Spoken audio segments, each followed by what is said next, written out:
Right, good morning, everybody. Back to Sanhedrin.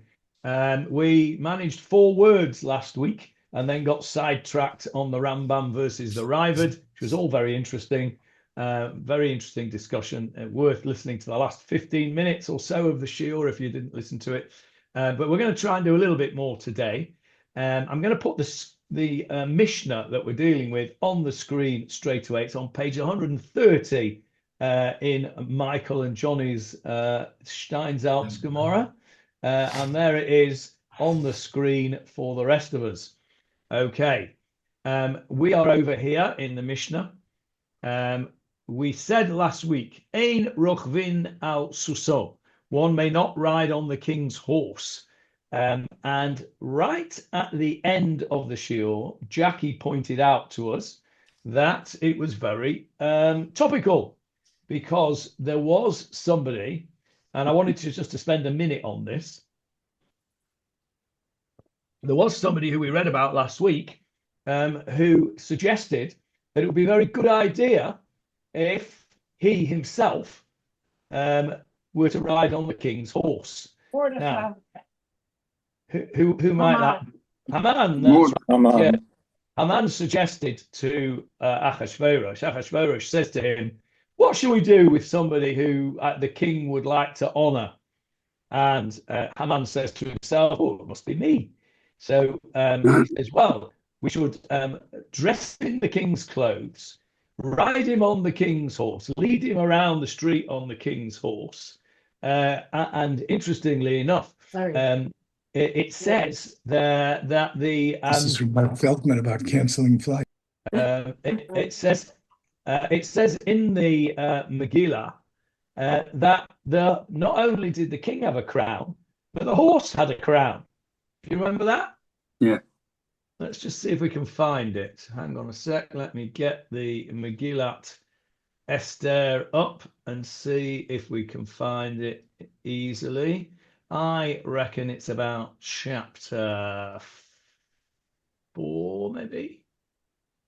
No, maybe chapter 5. Maybe even chapter 6. Where are we? Yes, there we go. Chapter 6. So let's have a look. Jeffrey, if you wouldn't mind reading for us from verse 6 onwards. And Haman entered, and the king said to him, what should be done to a man whom the king wishes to honor? And Haman said to himself, whom would the king wish to honor more than me? And Haman said to the king, a man whom the king wishes to honor, let them bring the royal raiment that the king wore, and the horse that the king rode upon, and the royal crown should be placed on his head. Okay, stop there. Stop there, Jeff. Stop there. Right. So interestingly, has anybody got an art scroll Megillah handy? Or any translation of the Megillah, please, because I don't like this translation. I've got a Steinsaltz. I'll just get it. All right, yeah, let's have a look. Michael, what have you got there? Where is it? Chapter 6, verse 8. Chapter 6. What version have you got there, Michael, please? The art scroll interlinear. This is just Shemot. So has it got Megillat Esther in there? Yeah, it's got Megillat Esther here. I've got the Steinsaltz. 8. Have them bring a tire of royalty that was worn by the king, and a horse that rode upon it did the king. The one he rode when placed was the crown of royalty on his head. Ooh, what a horrible translation that is. Thought you'd like it. I don't even understand the English. Forget that. Right. What does Rav Steinsaltz say, Jeffrey?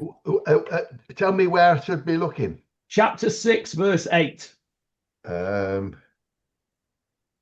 Chapter 6, verse 8. Let them bring royal garments that the king himself has worn, and a horse upon which the king has ridden, while a royal crown was set on the king's head. Okay, stop. All right, fair enough. Okay, now Johnny. Yes. What the have you got, Jackie? In the art scroll, it says a royal robe that the king has worn and a horse that the king has ridden, one with a royal crown on his head, referring to the horse. Right, It actually goes on, Johnny. You stopped me. It does actually go on to say. Go on. While a royal crown was set on the king's head, the horse's head, while he rode the horse. Alternatively, a royal crown was set upon the horse's head, demonstrating that it was the king's horse. Okay, that's what I wanted. I don't know what yours says, Michael. I haven't a clue what that means, even in the English. Now, when I saw I have this, a question. Is there any one sec, Sharon. Let me just finish this thought process, and then I'll come to you with a question. You can come to the question. So when I saw this translation on the screen for you, it says, "And the royal crown should be placed on his head."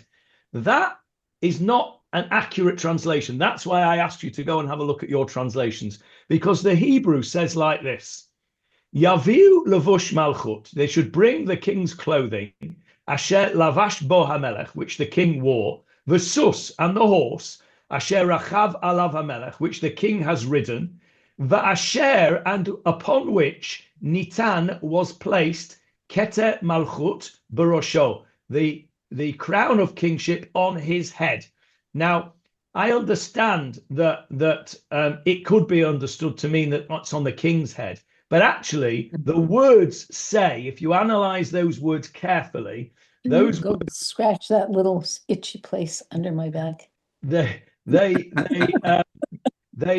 actual words say that the crown was placed on the horse's head, and that's why I wanted to find some translation that said that. Now, Jackie's translation in the Art Scroll said so. Jeffrey's alternative translation in the Steinsaltz said so. So now I'm happy. And the point I wanted to make, and then I'm going to ask Sharon first and then Jeffrey. The point I wanted to make is that not only was this a royal horse, it was a horse that, at least according to the correct literal translation of the Pasuk, had the royal crown on it. So it can't get any more royal than that. I guess that's the equivalent today of the golden carriage that the monarch in the UK, the king today, would travel in when he's going on to open state parliament and all that stuff.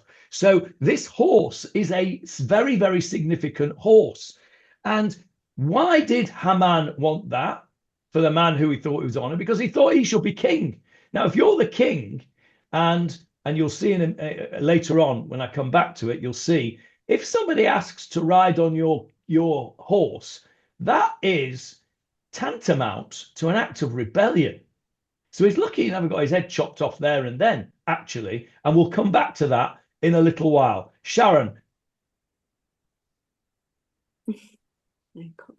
Is there any possibility that, and again, I'm not a Hebrew scholar, and so I just don't know, that this was the horse that the king rode during his coronation? Probably, yeah. Because then it was when the royal crown was placed. He rode the horse when the royal crown was placed on his head. Is there any way to read the Hebrew that way? Almost is the answer. If I could just put on the screen there that little blue line. Can you see it? I've put a tiny little blue line there in the middle of verse 8, chet. It's on the verse says va'asher, which means and which. Now, if that vav was not a vav, but was a kaf, and it said ka'asher, that would be when. And it would be exactly as you've said. But it doesn't say ka'asher, it says va'asher. But it was a good observation. Jeffrey. Okay, there's some background here. Rav Steinsaltz has got some background, and he says, and the horse upon which the king has ridden. According to Herodotus, horses were highly esteemed creatures in Persia and were even considered sacred. Only kings and nobles were permitted what was considered the best breed, called by Herodotus the Nisaean, due to its origins in the plains of Nissa in Media. Riding the king's horse was therefore a great honour. The horses' heads were sometimes adorned with a sort of crown. In Old Persian, the word for horse was aspa or asp, a word that appears in names of people at the time of the Book of Esther, e.g. Asparta, one of Haman's sons, as well in contemporary Persian names. See also Song of Songs and commentary, ad-iok or adlock. Adlock. So okay. That's really interesting. Okay, now the couple of things I'd like to say about that. Yes, absolutely. The horses were a sign of royalty. They still are, aren't they? A thoroughbred horse is a magnificent animal. In the late Queen Elizabeth, she had her own horses. She rode every day. Yeah, absolutely, absolutely. That she was very, very fond of horses. And in the field next to my son's house, there is a new young Arabian foal who's about 6 months old. Drives Bobby's dogs round the twist, or the dogs drive him round the twist. But it's the most beautiful animal. It prances around, and I don't know if you know, I didn't know this, but he told me Arabian horses have a certain way of prancing and running. It's a very distinctive way. If you know, you know when you see it, and it's a beautiful animal, and you can see why, apart from the fact that of their value, you can see their beauty, why they were considered so valuable. Now, just to go back to what you just said, Jeffrey, you said that the one of the Haman's sons was Asafta, which is named after the horse.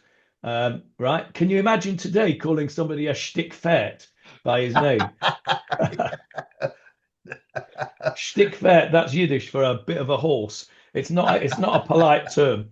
Okay, right. Now, Can I ask something? Yeah, one second, just before you ask this. I want you all, please, to bear in mind this whole idea of riding on the king's horse, and that Haman wanted himself to ride on the king's horse, because I'm going to show you somebody else that rode on the king's horse and came to a sticky end. Yes, Julia.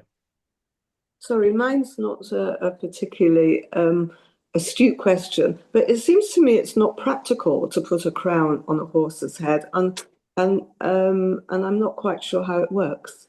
I don't know either. Maybe his ears. No, if you look at even the horses, I think in the coronation of the new king here, they put different kinds of things between the horse's ears, and you can attach it to its forehead almost the way tefillin are, or they put it over the ears, and it's not an actual round crown, but it can be some kind of there are all kinds of things you can do. Boom, there's one. And they are still done. They are still done. Thank you. Okay, that's actually a drawing, so that one's not very good. That's pretty extreme. I can't imagine you do that, Yeah. because the horse needs its ears. Yeah, what about this one though? I saw there was one here we just saw a minute ago. What about Just this look at the one? coronation of Yeah. the king. The horses all had things on their heads. What about that one? That looks nice, doesn't it? I feel like I'm with a bunch of girls discussing My Little Pony. Yes, yes. Okay, it seems from this that there are various different ways. There's a funny looking one as well. Look, again, I don't think that's real, but anyway, very interesting. Thank you very much for bringing that up, Julia. If you look at the Persian art one, that's what I was thinking of, where it looks more like a feather. Yes, that's what I had in mind. You see the Persian mark? Yes, the But one. it's not the king's crown, which is what I was thinking, except I suppose it could be the king's crown that he owns for the purposes of his horses, is how I would have put it. Yeah. Anyway, the point being that riding on the king's horse These are all Arabians because of the way they. The riding on the king's horse is a serious business. That was really the whole point of that introduction. I wanted to go back to the Megillah, but partly, of course, because it was read last week, and partly because Jackie mentioned it right at the end of the shiur, and it was worth looking at, and it was definitely worth looking at because now we've got pictures of horses with crowns in our mind. Right, let's carry on in the Mishnah. Right, so we've said, Ein rochvin al suso. You're not allowed to ride on the king's horse. What else are you not allowed to do? Ve'ein yoshvin al kiso. And you cannot sit. Well, what is a kisei? A chair. Okay, we would say a kisei is a chair. That's right. What else is it, Julia? Is this a toilet, or am I wrong? Oh, no, you're not wrong, because a polite name for a toilet is a beit kisei, right? The house of a kisei. Oh, right. and we call it the throne room in America. Correct, exactly. The throne house, we call it. Yeah, and Jeffrey is right. It's the throne. So the kisei is the throne. Where have you heard the word kisei to mean a throne before? I don't mean a toilet. I mean a throne. Oh, it's the throne of Hashem very often, correct. And in a lot of, I think, is it Ezekiel who discusses it that way too? Correct. With all their gemstones. Yeah, it's a crazy visions that he had. He must have been on some real crazy gear to see what he saw there. But he describes, and how do we describe the throne of God? What is it called in Hebrew? Kisei ha Melech. No, not Kisei ha-melech. Kisei ha-melech would be what the king sits on. Kisei ha. Isn't hakavod? Yes, very good, Sharon. Kisei hakavod. You heard that expression? Hakadosh Baruch Hu yoshev al kisei hakavod. Do we have it in the davening of? I don't think we have kisei hakavod, but we do have. Let's have a look. Yeah, let's have a look. You're right. Just thinking about that, Jackie. I've just happened to have my by pure coincidence, I happen to have my Rosh Hashanah Machzor on my desk. Why have I got my Rosh Hashanah Machzor on my desk? Because I'm a scruffy so-and-so and forgot to put it back when I was using it for a shiur last week. But it just so happens to be on my desk. And how do we begin the davening on Rosh Hashanah and Yom Kippur morning? When does the Chazan take over, Jackie? Hamelech. Hamelech. Aaron Vanissa. Yoshev. The king sits al kisei ram v'nisa, on his high and lofty throne.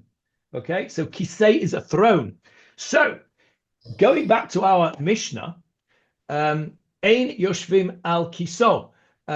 You should not sit on his throne. Now, obviously, that is, I think, what this Mishnah means here. The kisei is referring to is his throne. Why do I say that? Because it fits. You can't ride on the king's horse because the horse is exclusively for the king.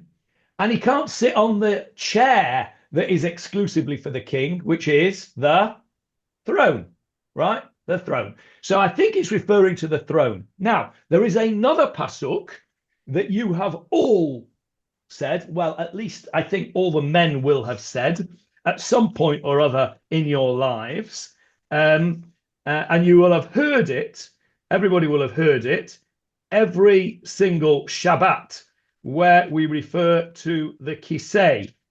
Can anybody read my mind and tell me where it is? And I will just get the exact wording while you are thinking. The clue is that all the men will have read this pasuk at least once in their lives, I believe. Maybe not Larry. I don't know what people did in America, but certainly all the British men will have done so. And you all hear it every single week. You turn off the video. Okay. Not. Have a go. Anybody know?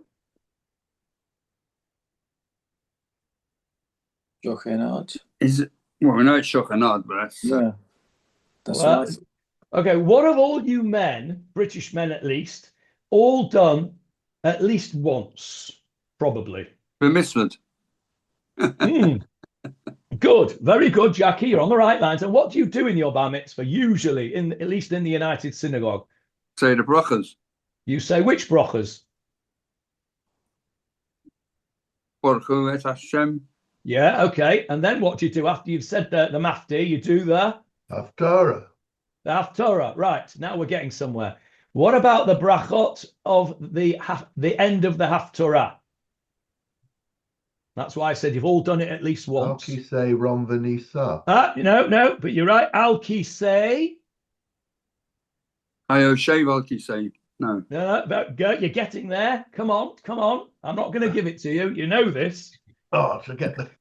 Samcheinu Adonai Eloheinu V'Eliyahu Hanavi Adecha U'B'Malchut Beit David Meshichecha B'Mheira Yavo V'Yagel Libeinu Al Kisei. Al Kisei Rom Vanisa. Lo Yeshev Zar. Oh, it's like pulling teeth, that was. Yeah. Al Kisei Lo Yeshev Zar. You hear it every week. Yeah. Al Kiso Lo Yeshev Zar. What does that mean? Al Kis. Who are we talking about? Right? We're talking about Samcheinu Hashem Elokeinu. Make us happy, Hashem. Be'Eliyahu Hanavi Avdecha. Through Eliyahu, the prophet, your servant. Uva Malchut Beit David Meshichecha. And with the kingdom of the house of David, your Mashiach, Bimheira Yavo, quickly he should come, V'Yagel Libenu, and he should make joyous our heart.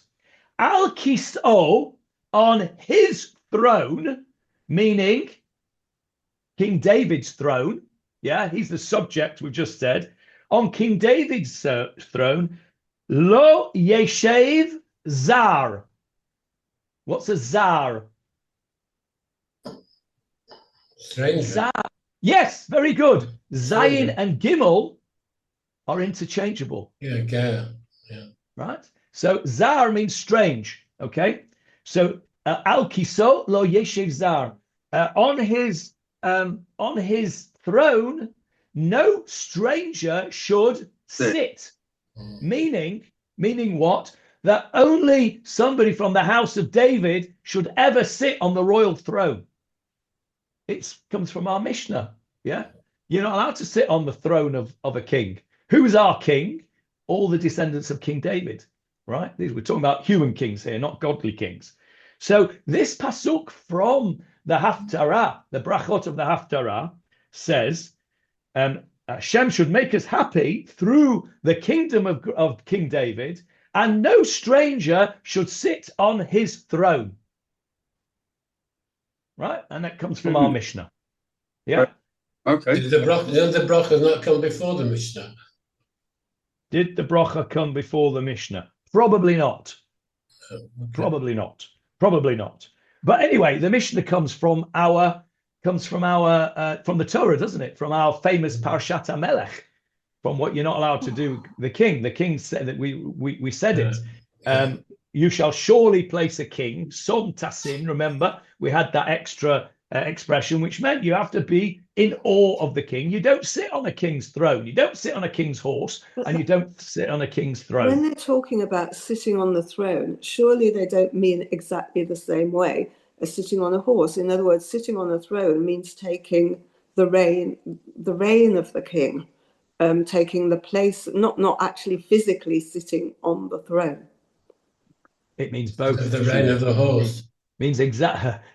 It means exactly both, because you'll see, and I promised you a few minutes ago, I'm going to show you somewhere where somebody sat on and rode on the king's horse and came to a sticky end for exactly that reason, because riding the king's horse or sitting on the king's throne is tantamount to saying, I am the king.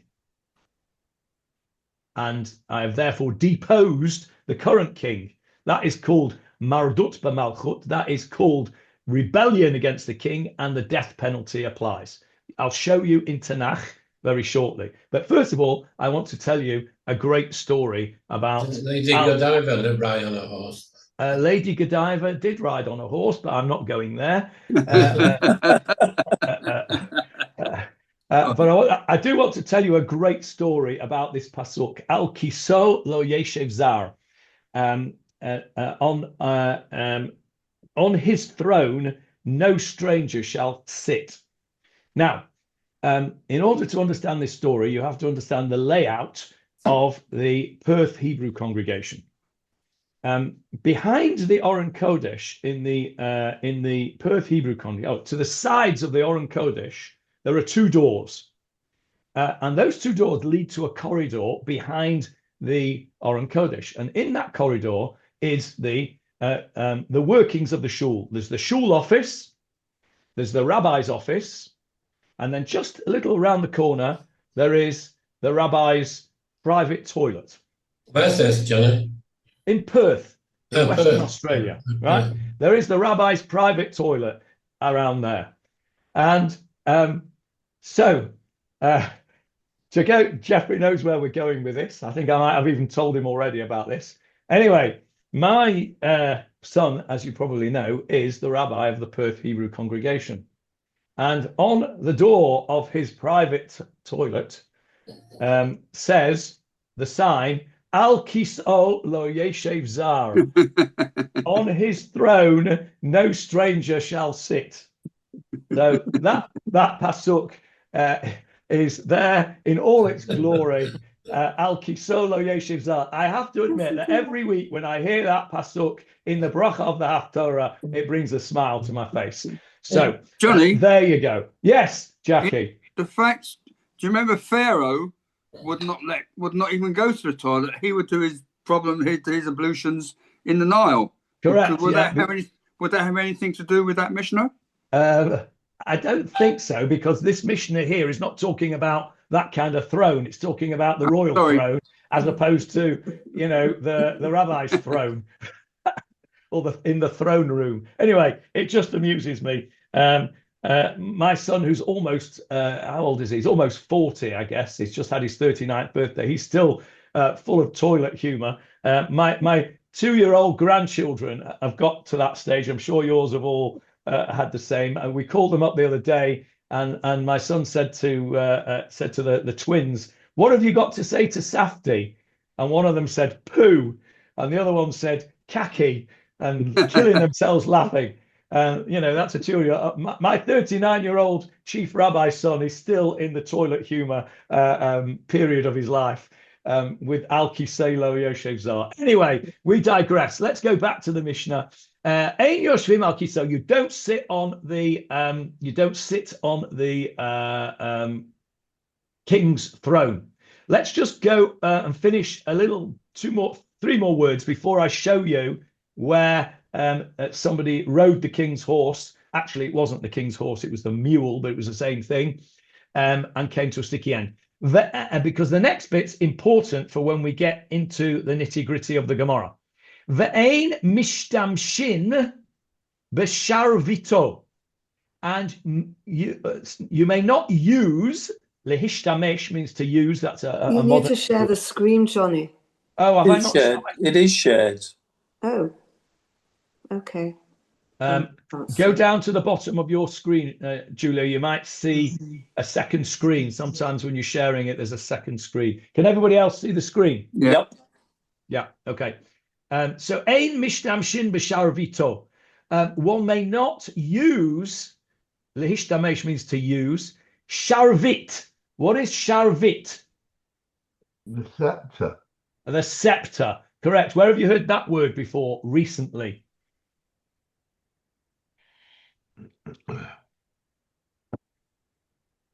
The king's coronation. Yeah, where have you heard it more recently than the king's coronation? More recently than that. It was the bad regime in the James Bond story. No, I'm talking about in Tanakh, and you've heard it recently, very recently. Oh, come on! You must have had a bad night, you lot, last night. It must be Pharaoh. Megillat Esther. Yes, Megillat Esther. Yeah. What did What did the king do when Esther walks in? What did He she held say? his scepter out to her and said, I would give you half my kingdom. Correct. She says to Mordecai, I can't go into the king, because if you go into the king when you're not invited and he does not stretch out his golden scepter towards you, then you get your head chopped off. And she says, well, I'll take a chance. And it says the king stretched out his scepter, and that word sharvit is used there in the Megillah. Okay, so you can't use his scepter. Now, you can see the pattern here. Riding on the king's horse, sitting on the king's throne, and using the king's scepter is clearly an actual rebellion, right? We understand that now. Sitting on the throne and using the king's royal scepter. I mean, you can't get much more chutzpahdik than that, can you? Really? That's showing that you want to be the king. Okay. We'll come back to the next bit later, not today, next week probably. So now let me see what I got ready for you here. There's the horses. Okay, let's have a look. It's a sign of respect, Johnny, isn't it? More than a rebellion, or both. Well, yeah, I guess it's both really, because yes, it's a sign of rebellion. It's a sign of respect not to use them, but it's a sign of rebellion to do so. You wouldn't dare, if you were invited to Buckingham Palace for your when you were made a sir, right? You wouldn't dare go up to the throne there and sort of messing around with a scepter and say, "Oh, this looks a comfy chair. Let's have a little sit on the throne." You wouldn't dare to do that. That would be, you'd be very lacking in respect, and it would be considered to be absolutely wrong. Now, I want to take you to, and it's on the screen for you now. Jeffrey, you're going to have to do a lot of reading here because this is quite a long story. So take a big breath. This is the story of the succession of David HaMelech. We know, don't we, that the king after David HaMelech was Solomon, Shlomo, correct. But it wasn't so straightforward. Let's just have a look and see what was going on.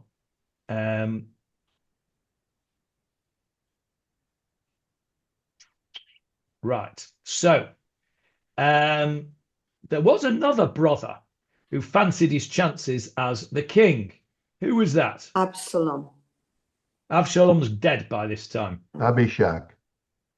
Avishag was the hot water bottle. We're coming to her in due course. Okay.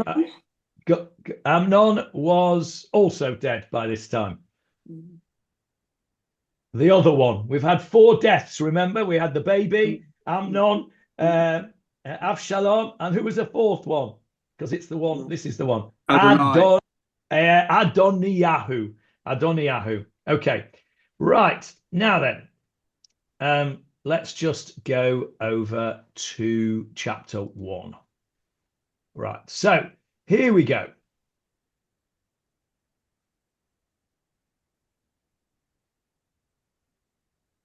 Okay, let's go over here. Verse 5, Jeffrey, please. And Adianu, the son of Haggit, exalted himself, saying, I will be king. And he made for himself chariots and horsemen, and 50 men to run before him. And his father had not angered him all his days, saying, Why have you done so? And he too was of very handsome appearance, and she bore him after Absalom. Okay, stop there. So, first of all, what do we see here? In verse 5, Adoniyahu, the son of Haggit. He was the son of Haggit. Who was he? No, Haggit was David's wife. She was a she. She was one of David's wives. We learnt it earlier in Shmuel Aleph, perhaps before you started with us, Jackie. Adoniyahu, the son of Haggit, son of David, his mother was Haggit, exalted himself, saying, I'm going to be king. Right? David is still alive at this point. Right? He's old, but he's still alive. and he made himself chariots and horsemen. And what does this mean? And his father had not angered him all his days, saying, why have you done so? What it means is that David did not say to Adoniyahu, hang on a minute, mate. Who says you're going to be king? He didn't challenge him. Now, if the king doesn't challenge one of his sons who makes him into king, what's the implication? He agrees with it. He's condoning it. Yeah, and the implication is he agrees. He's condoning it. And that's why it tells us this. Now, verse 7. And he confirmed presumably with he Joab, could accept as a successor. He Yes. doesn't need to accept as a replacement, but he's saying that he would be a good successor. That's the implication. Yeah. Right. Go on, Jeff. Verse and 7. he conferred with Joab, the son of Zeruiah, and with Abiathar, the priest, and they helped by following after Adoniyahu. And Okay, stop there. Now, who does Adoniyahu get on his side here? Joab, the son of Zeruiah. Who was Joab? He was a general. Yes, he was David's chief of staff. So he's not a fool, this Adoniyahu, is he? He gets the chief of staff on his side. And who is Aviatar? Johnny, who is Aviatar? Apart from Drucker's son. High priest. Another name for Moshe. No, who said high priest? Another name for Avram, then. No, Michael's right. He was the high priest. He was a Kohen Gadol. Kohen Gadol. Kohen Gadol. Right. So if you wanted to be the successor to the king, who would you want to get on your side? The chief of staff and the Kohen Gadol. Correct. So that's exactly what he did, right? Exactly. Right. Now then, but this is not straightforward. Verse 8, Jeffrey. And Zadok the priest and Beniyahu, the son of Jehoiada, and Nathan the prophet, and Shimei and Ray, and mighty men who were with David were not with Adoniyahu. Right. So David's, he's not got it all his own way, Adoniyahu, has he? He's not got Sadok, who was also one of the high priests. I don't know which was a Kohen Gadol, whether it was Eviatar at that time or Sadok, but Sadok was a big macher in the priesthood. Benayahu. Who's Benayahu? Who do we know called Benayahu, Johnny?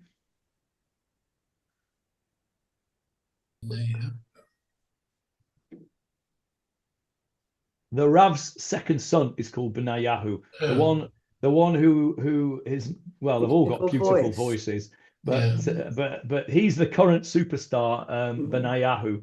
He performs all over the place. Yeah, that's Benayahu. In fact, it's his bar mitzvah coming up very soon in Vayat. I think not Vayat Kel Pekudei. I think Achrei Mot Kadoshim is Benayahu's bar mitzvah. Anyway, digressing again. Sadok the priest, Benayahu the son of Jehoiada, he was also Kanaka, and Nathan the prophet, probably the most important one of all, was not with Adoniyahu. Okay, carry on, please, Jeffrey. Verse 9. And Adoniyahu slew sheep and oxen and fatlings by the stone of Zohelet, which is beside En Roget, and he called all his brothers the king's sons, and all the men of Judah the king's servants. Right, so he called a big party, right? He's called himself a big party to proclaim himself king. But, verse 10. And Nathan the prophet, and Beniyahu and the mighty men, and his brother Shlomo, he did not call. No, he did not call. He didn't call them, no, because they were the opposition. So wait a minute. Nathan says to himself, hang on, what's going on here? Verse 11. And Nathan said to Bathsheba, Solomon's mother, saying, you have surely heard that Adoniyahu, son of Haggith, has reigned, and our Lord David did not know. So Nathan goes to Bathsheba, who's the mother of Shlomo, who by this time Nathan probably knows through prophecy that it's meant to be Shlomo, not Adoniyahu. He says, what's going on? There's shenanigans going on. Adoniyahu has proclaimed himself king, and David doesn't even know. Right, we need to do something about it. Right, so Nathan says to Bathsheba as follows, verse 13. Go and come to King David, and you shall say to him, surely you, my lord the king, did swear to your maid, saying that Solomon your son will reign after me, and he shall sit upon my throne. Now why did Adonijah reign? So he says to her, go in to the king and tell him what's going on.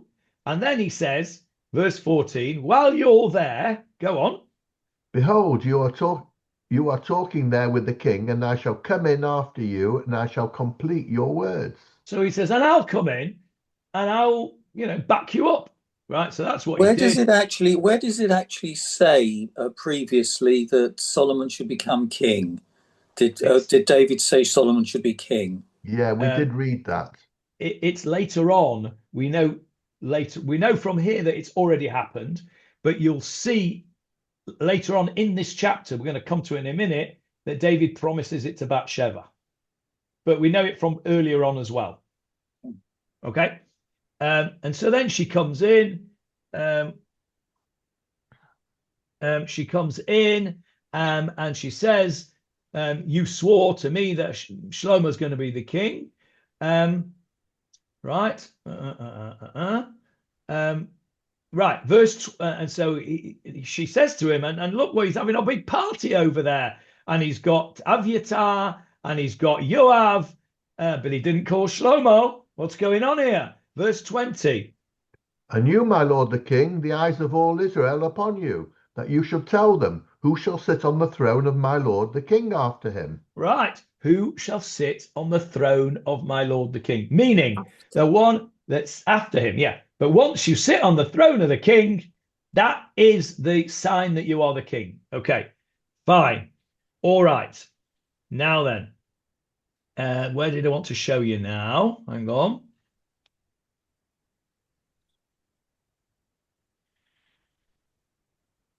So I'll briefly tell you what happens, and then we'll go off to the next bit.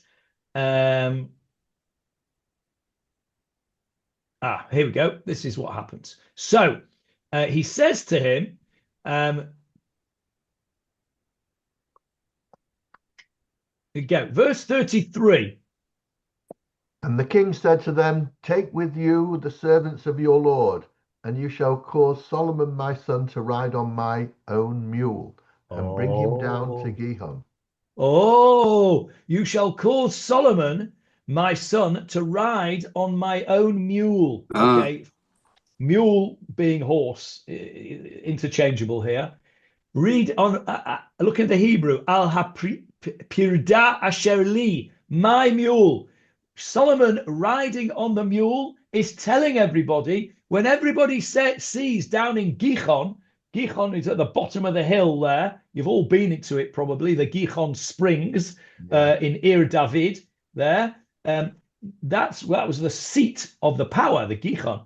That was like Lahavdil, Westminster Abbey. That's where the crowning took place, right, in Gihon. When they see Shlomo riding on King David's mule, presumably with some kind of royal emblem, crown of some description on the mule's head, the stempel that says, by appointment to the king, right? They see that. What do they realize from that when they see Shlomo riding on the mule? What do they realize? David's abdicated. David has given over the kingship to Shlomo. Right. Look, and then verse 34. And Zadok the priest and Nathan the prophet shall anoint him there as king over Israel, and blow the horn and say, long live King Shlomo. Yechi HaMelech Shlomo. Where have you heard Yechi HaMelech before? In the Megillah. No. No. Yechi HaMelech. You've heard it in the Chabadniks. Yechi HaMelech HaMashiach. That's what they all cry out. Yechi HaMelech HaMashiach. May the Melech HaMashiach king live. Okay. Right. So then verse 35. Right. So he's ridden on the mule. He's been anointed. And now verse 35, what does he do? And you shall come up after him, and he shall come and sit on my throne, and he shall Sits reign on in my throne. He sits on the throne. Al Kisei lo yeshiv zar. Only the king sits on the throne, right? So all of that goes on, right? So and now he shall reign in my stead, and I've appointed him to be the ruler over Israel and over Judah. Right, so there you go. That's as clear as anything. Now, what's Adoniyahu going to say when he sees this? Okay, have a look at what happened. Verse 41, Jeffrey. And Adoniyahu and all the guests who were with him heard it, and they had finished eating. And as Joab heard the sound of the horn, he said, "Why is the noise of the city turbulent?"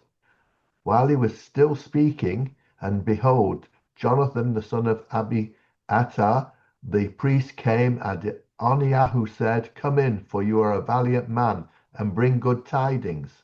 And So Jonathan Jonathan, one sec. Jonathan comes in, and he's Adoniyahu's in a great mood here because he's having his coronation party. He doesn't know that actually Shlomo's just been crowned king down the road, right? But Jonathan knows, and he says, verse 43. And Jonathan answered and said to Adoniyahu, "But our Lord King David has made Shlomo king." And the king sent with him Zadok the priest, and Nathan the prophet, and Benaiah the son of Jehoiada, and the archers and the slingers, and they have caused him to ride on the king's mule. Okay, have I satisfied you? Have I made my point strongly enough that riding on the king's horse, right? He said, Jonathan didn't say, and he's anointed him and he's become the king. All he had to say was, they have caused him to ride on the king's mule. But okay. Is it not possible that the mule is a subsidiary animal and that he's also got his own mule that's for special occasions, but not as special as the ones for the horse? That there are two different animals. I think it's the same thing, Julia. I think it's a sign of being the king. Only the king rides on the king's horse, and only the king rides on the king's mule, and only the rabbi sits on the rabbi's throne. Right? That's how it goes. Well, perhaps already, Johnny, they'd given up getting Egyptian horses and they were using mules. Maybe they didn't have them there. Have a look at this. What happened just to finish this little bit off? 49. And all Adoniyahu's guests trembled and arose and went each man to his way. Yeah, they ran off. They abandoned him. Right? Yeah. They didn't fancy it at all. Go on. And Adoniyahu was fearful of Shlomo, and he rose and went, and he took hold of the horns of the altar. Okay, now stop there. Stop there. What was he frightened of? What was Adoniyahu frightened of? He'd be executed. Why? Revolting against the king, and in fact, in those days they killed anybody who could challenge for the throne anyway. So he was frightened Solomon would kill him anyway, and all his brothers. Yeah. Correct. And Adoniyahu was fearful of Solomon doubly. Yeah, you're right. The second part, but the main part is the first part, isn't it? Adoniyahu has had the chutzpah to crown himself king. Shlomo ain't going to be too chuffed about that. And so what does he do? He ran and he took hold of the horns of the altar. What's going on there? Sanctuary. Correct. Sanctuary. What does the English word sanctuary mean? It's got a couple of meanings, hasn't it? Safe place. Safe place. Correct. That's a very good explanation of the word sanctuary. If you seek sanctuary, you seek safe place. Interestingly enough, it's not so much used, I've noticed, by English people, but I have noticed that it's used by American people in our shul to describe the inside of the shul as opposed to the hall. Many of the Americans describe that bit that we would call the shul in English. They describe it as the sanctuary. Yes, and then it's also the inner sanctum, meaning it's almost sort of like the Holy of Holies. in terms of Correct. in terms of architecture, and it comes from the Latin word sancta, which means holy, which is a very different word than really is in Hebrew at all, because kadosh means unique or separate, whereas in Christian English it means holy, whatever that means. Yeah, correct. So sanctum is means holiness, and so the sanctuary is the place in the room of the shul is referred to by many people as the sanctuary, as opposed to the Kiddush hall. We would say that's the shul and that's the Kiddush hall. Many people would say that's the hall and this is the sanctuary. It's not a word that we English people use very frequently, but we understand what it means. Now, if we were to read in the Torah about the sanctuary, if we were learning Tanakh now, and I used the word sanctuary, what would I be referring to? Probably the temple. Either the temple or the Mishkan. Before the temple was born, we had the Mishkan, didn't we? And the temple then became the permanent Mishkan, as it were. So that's what we would understand by the sanctuary. Why is that called a sanctuary? Well, it's called a sanctuary for the reason that Sharon just explained, that it's a holy place. And it comes from the Latin word sanctum, which means holiness. Now, why does, go back to Julia, why does sanctuary mean a safe place? So his brother wouldn't kill him there. Why wouldn't his brother If you kill him? held on to the altar, it meant that you couldn't be arrested or killed by the soldiers or the army. Correct. If you were in the Bet Mikdash or the Mishkan and you were holding on to the horns of the altar, then you were safe. But I think also in Europe it became that way, and other places, that as long as you could get in such a place, so it lasted a long time. Now you have a sanctuary of cities. And there were the sanctuary. Yeah. Correct. But it comes from here, right? It comes from the Torah. Torah says that this is a holy place and no harm will come to you there. And so what did Adoniyahu do in verse 50? He ran off and he took hold of the horns of the altar. In other words, he sought sanctuary, right? He sought sanctuary, sought safety. And that's what he did. Okay, now then, let's just finish this little story. It didn't erupt into civil war, really. Well, it didn't. It didn't because Adoniyahu did not. Well, he couldn't, could he? Because his men had run off. Right. He didn't have anyone to fight with.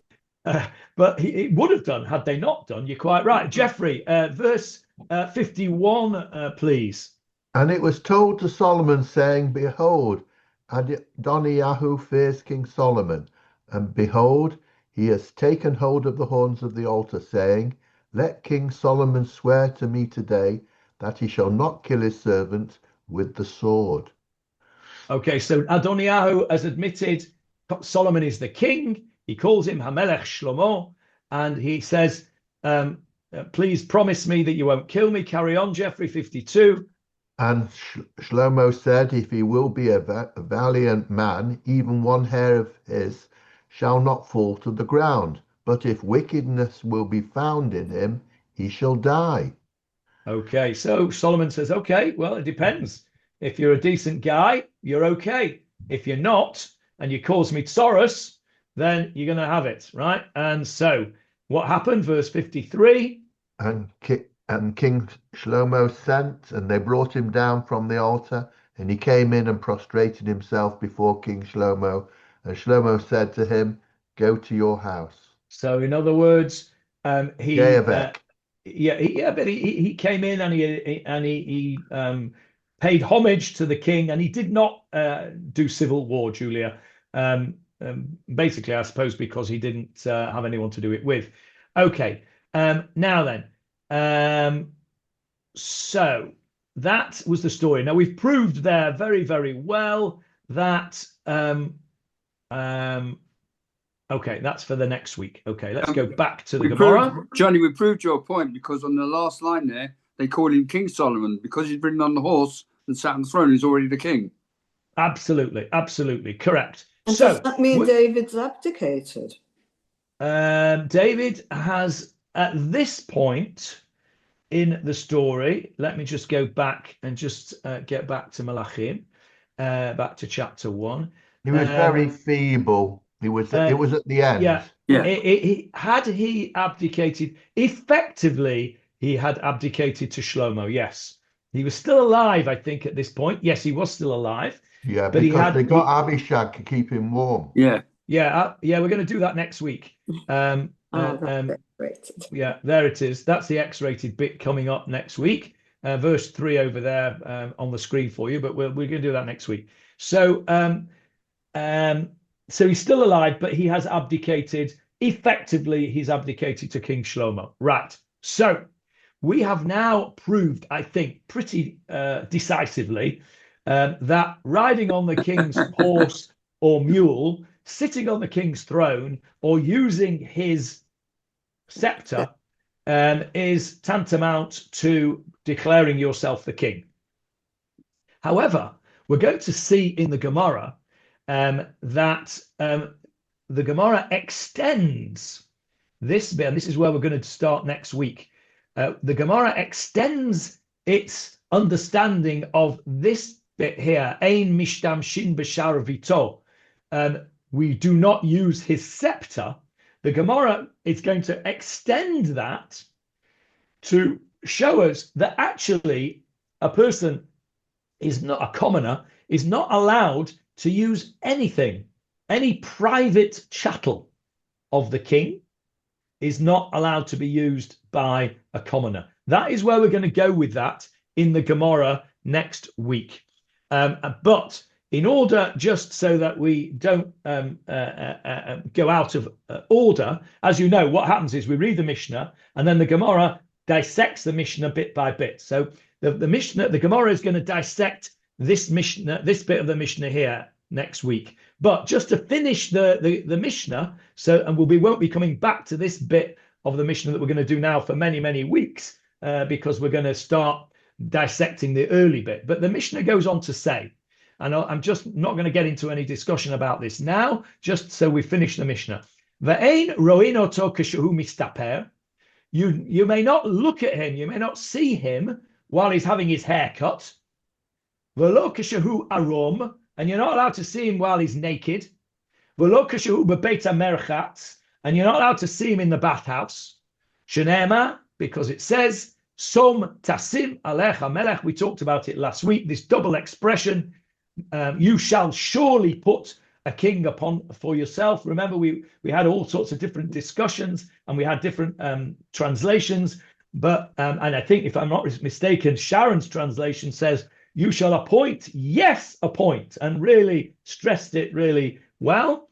And the idea is, shetahei eimato alecha, that the fear of him, the awe of him should be a reverence. That's a good word here that's used over here. The reverence of the king should be upon you. So if you see the king naked, or you see him in the bathhouse, or you see him having his haircut, the mystique and the awe of the king is diminished.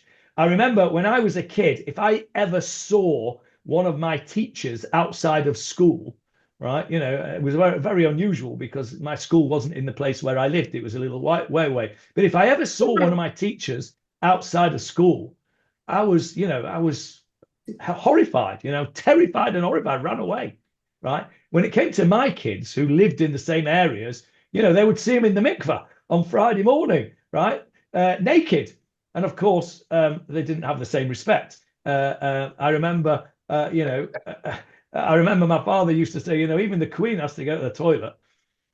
But it takes away the mystique, doesn't it? Yeah, correct. Takes away the mystique. So the Mishnah tells us you're not allowed to do that. The king has an awe, and it has, you're not allowed to watch the king while he has a haircut. You're not allowed to see the king when he's naked, and you're not allowed to go into the mikveh while the king's there. The mikveh's closed to everybody else while the mikveh's there. Yes, Sharon.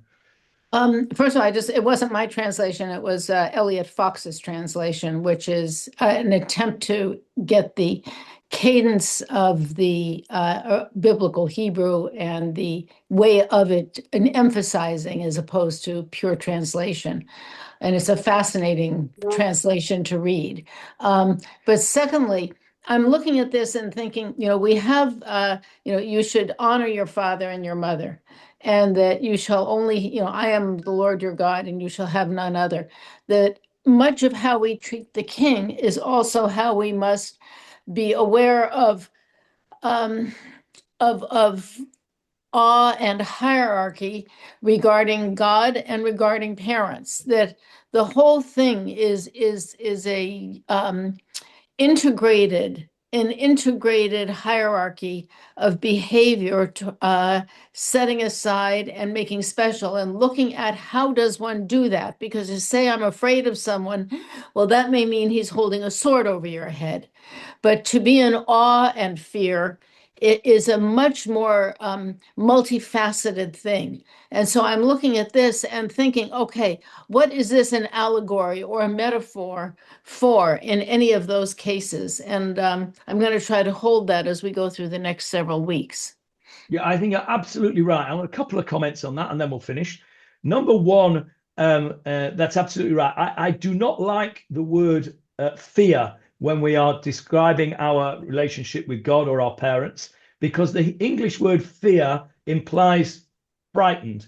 I much prefer the words awe and reverence, and I think you're quite right to point that out. The second thing, you mentioned a very interesting thing about parents. Who can tell me a story in the Torah which is relevant to what we've just learned in this Mishnah regarding parents?